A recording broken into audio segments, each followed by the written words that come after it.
Shang-Chi and the Legend of the Ten Rings has finally released worldwide, and after seeing the movie twice, I have many thoughts on the MCU's latest kung fu superhero film. There were things I really loved and appreciated here, and also some things that made me question whether Marvel would take more risks with their universe-based properties. There's of course many angles to this conversation, and I realise that everyone has their own perspective on these types of films, but I'm going to be raising the points on why I believe the film displays the best and worst tendencies of the Marvel Cinematic Universe. This video essay will contain brief spoilers, so if you haven't seen the film yet, then I would recommend watching this video after you've seen it. But if you want to keep up to date on any of my future content on the MCU's latest movies and TV shows, then don't forget to support this video by giving it a like rating,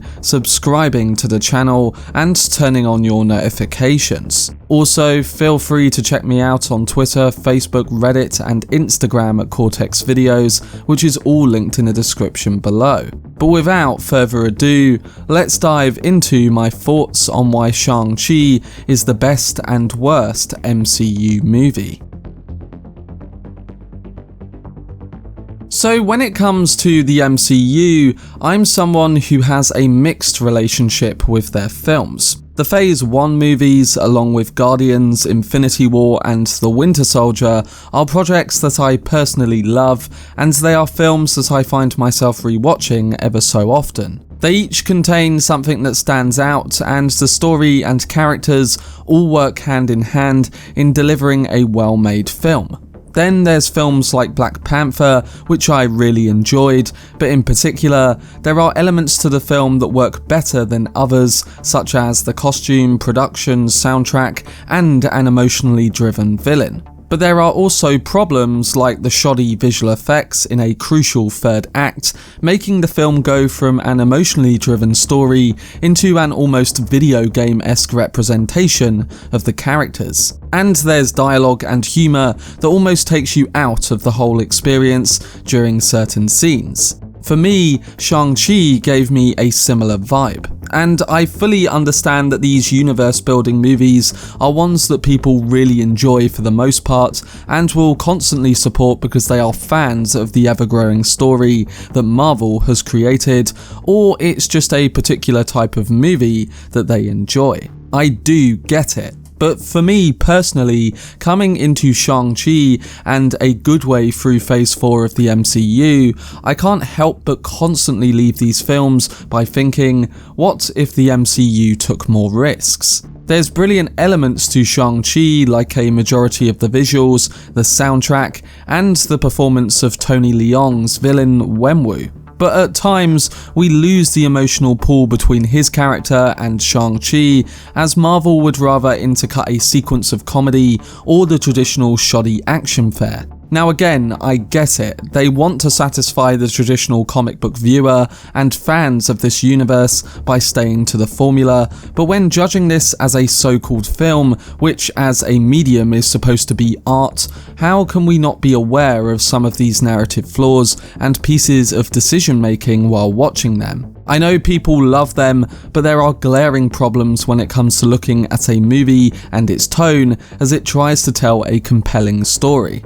So what did I think about Shang-Chi, and what were the best and worst tendencies of the MCU that shine through? Well, to begin with, this is the first Marvel film to introduce a new hero since Captain Marvel, the first Marvel film with an Asian lead, and one of the first with a new origin story to hit theatres since the pandemic began in March of last year. And it's key to note that the film is doing incredibly well in theatres on its opening weekend, without the baggage of Disney+, and this is something that I'm really happy about. It shows the impact that a film can have theatrically, and we should all be supporting that kind of distribution. But although Shang-Chi introduces what could have been one of Marvel's most compelling villains ever, even the magic of Tony Leung can't save the film from its flaws thanks to an uninspired script and an incompetent third act. Starring Simu Liu, Shang-Chi and the Legend of the Ten Rings follows the son of an ancient warlord, Wenwu,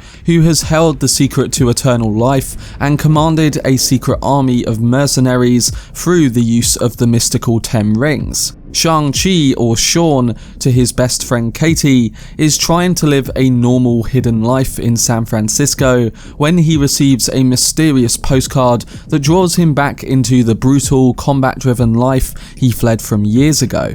Together with his estranged sister Xialing and Katy, Shang-Chi races against time to stop his father from unleashing a planet-destroying evil.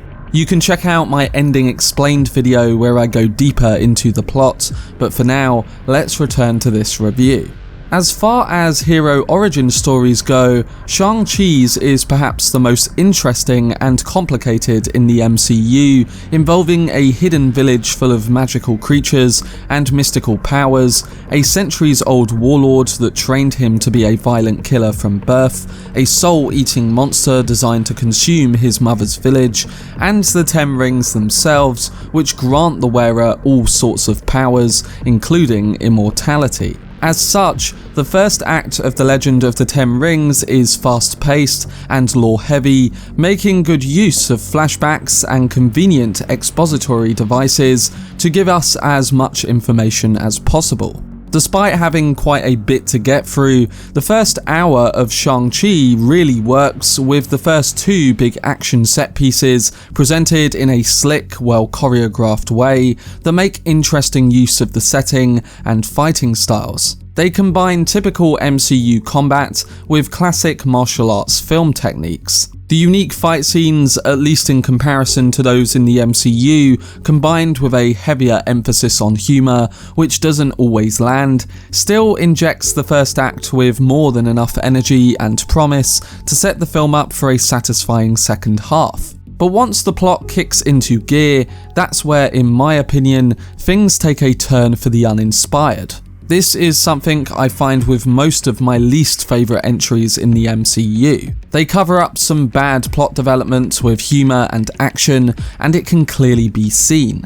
Once Shang-Chi, Xialing and Katy arrive at Wenwu's compound, everything from that point begins to just feel like an arbitrary goose chase that creates a significant disservice to both the characters and the narrative itself. The central idea of Shang-Chi's dramatic tension is that it's a family affair. This is something that, again, I loved in Black Panther, but it seems that Shang-Chi doesn't quite hone in on that as I would have liked. Both Shang-Chi and Xialing care deeply about villain Wenwu and vice versa, and even if he's a mass-murdering immortal warlord with a secret army of elite warriors, he's still their father, and the one thing he wants more than anything else is for their family to be happily reunited. He's willing to go to any means necessary to make sure he, his children, and his dead wife can come back together again. It's a deeply personal connection between hero and villain heritage,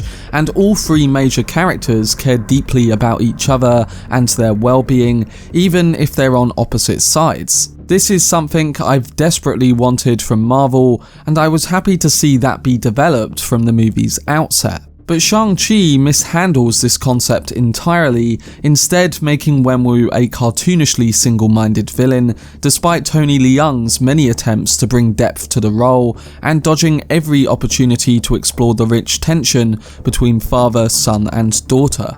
What's worse is that after 2 acts of grounded and well-directed scenes that easily rank among the best of the MCU's work, Shang-Chi tosses its tone out of the window, and the third act is a CGI-heavy mess of a fight that's more interested in ginormous flying dragons and Awkwafina learning how to be an archer than Shang-Chi or Xialing having any particularly interesting confrontation with their father. Though the aforementioned Tony Leung is without a doubt the high point of the film in the first 2 acts, the leading character Shang-Chi doesn't get enough soul development, as the film doesn't really try to inject him with any sort of unique personality. His backstory, while incredibly dark, doesn't seem to impact him as an adult beyond surface trappings, and Shang-Chi instead attempts to deliver most character beats through humour, usually playing off of Katy. Unfortunately though, for me, a vast majority of the comedy, apart from about 2 jokes, fall flat,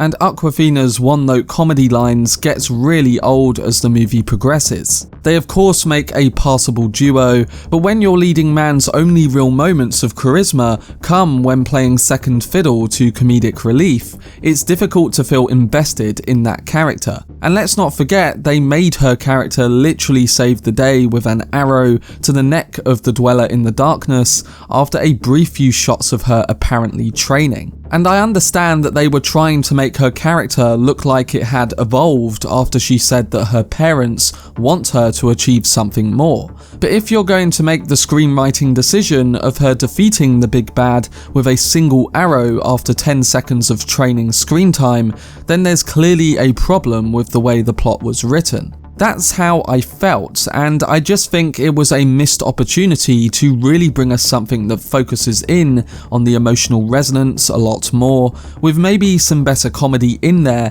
that wasn't used in moments that could have been highlighting the emotion. Shang-Chi and the Legend of the Ten Rings certainly isn't bad, nor is it even terrible, but it's also not confidence-inspiring when it comes to the MCU's ability to craft a new, engaging generation of heroes to fill the shoes left by the original Avengers. While an interesting villain and creative fight scenes help set Shang-Chi and the Legend of the Ten Rings apart from the typical genre fare, a poor third act and confused character beats leaves much to be desired for a superhero origin story. It's got everything there to create something special. I just think the formula of the MCU, which is constantly being injected into these films, kind of holds them down as individual works of art. When it comes to the recent MCU movies, after I've seen them once or twice, I don't feel an urge to rewatch them because it's all just product setting up the next one. I can say that with Shang-Chi, they at least focus more on the particular story, characters and emotional beats to a better degree, but I do think they could have done it more and a lot more convincingly. I'm giving Shang-Chi and the Legend of the Ten Rings a 6.5 out of 10. But what do you think of Marvel's latest film, and do you agree that it would have been nice to have seen more risks taken by the studio when it comes to their universe-crafted films? Again, it's all subjective, and I appreciate a range of reactions and reviews that address both positive and negative aspects, so let me know down below in the comment section what you thought. For more breakdown videos on all upcoming films and shows in the MCU, then subscribe to the channel and turn on your notifications. Also, if you enjoyed this video, remember to leave a like rating and follow me on social media via the links in the description. But anyway, I hope you guys enjoyed it. I've been Cortex, and as always, make some noise.